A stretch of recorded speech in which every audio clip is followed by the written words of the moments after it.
नमस्कार दोस्तों, स्वागत है आप सभी का न्यूज़ बुलेटिन लाइव पर। आज हम आपके बीच एक कहानी रख रहे हैं। कहानी 19 साल की पल्लवी की, जो शिकार हुई है रैगिंग का हिमाचल के धर्मशाला में। उनकी उम्र मात्र 19 साल थी। 19 साल उम्र क्या होती है? सपने देखने की, दुनिया मुट्ठी में करने की और अपने माँ बाप का सहारा बनने की। पल्लवी भी यही चाहती थी। हिमाचल की वादियों में कांगड़ा के धर्मशाला में उसने एक सरकारी कॉलेज में कदम रखा था, कुछ बनने के लिए।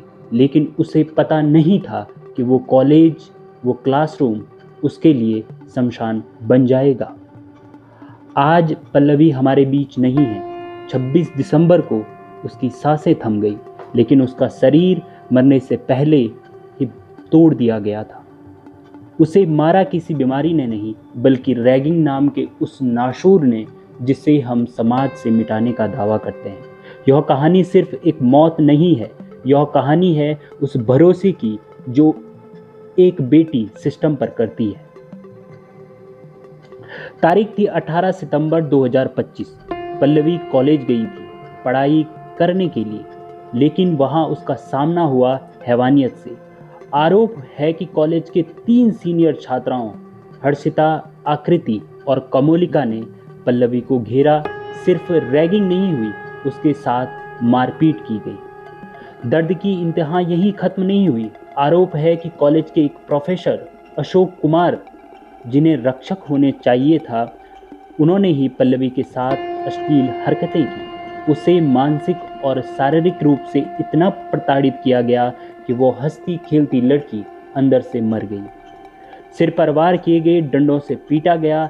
एक इंसान के साथ ऐसा सलूक जिसे सुनकर होटल से मारा था एक दीदी ने कॉलेज में ना, सिर में। है ना। और साथ उसके साथ में कौन था? और जो मोनिका थी वो भी साथ में थी। कमोलिका, हाँ वो भी मिली थी उनके साथ। हाँ। 3 महीने पल्लवी जिंदगी और मौत के बीच झूलती रही, जिसके बाद परिवार उसे एक अस्पताल से दूसरे अस्पताल ले जाता रहा। धर्मशाला से लेकर लुधियाना तक 7 अलग अलग अस्पतालों में इलाज हुआ। माँ बाप की आंखों के सामने उनकी लाडली तिल तिल कर मर रही थी, और अंत में 26 दिसंबर 2025 को पल्लवी हार गई। वो चली गई अपने पीछे सवालों का एक पहाड़ छोड़कर। परिवार ने हार नहीं मानी। 20 सितंबर को सीएम हेल्पलाइन नंबर पर शिकायत की। पल्लवी की मौत के पुलिस कह रही है जांच चल रही है, धाराएं लग गई हैं, लेकिन सवाल यह है कि एक बेटी को इंसाफ के लिए अपनी जान क्यों देनी पड़ी? जब वो जिंदा थी तब यह सिस्टम कहाँ था? क्यों उसे सीएम हेल्पलाइन का सहारा लेना पड़ा? आरोपियों में सीनियर सी नहीं, एक शिक्षक का नाम भी शामिल है। यह शिक्षा के मंदिर पर लगा वो दाग है जो आसानी से धुलने वाला नहीं है।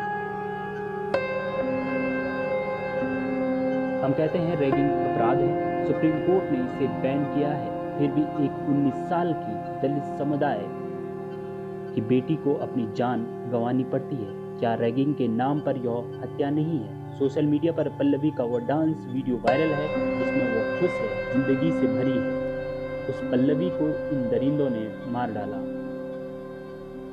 पल्लवी अब शांत है, उसका दर्द खत्म हो चुका है, लेकिन उसका परिवार आज भी तड़प रहा है। यह घटना सिर्फ हिमाचल या धर्मशाला की नहीं है, यह हर उस माता पिता के लिए चेतावनी है जो अपने बच्चों को पढ़ने के लिए भेजते हैं। सरकार से, प्रशासन से और कानून से हमारा सिर्फ एक सवाल है, क्या पल्लवी को इंसाफ मिलेगा या फिर फाइलों में एक और तारीख जुड़कर रह जाएगी?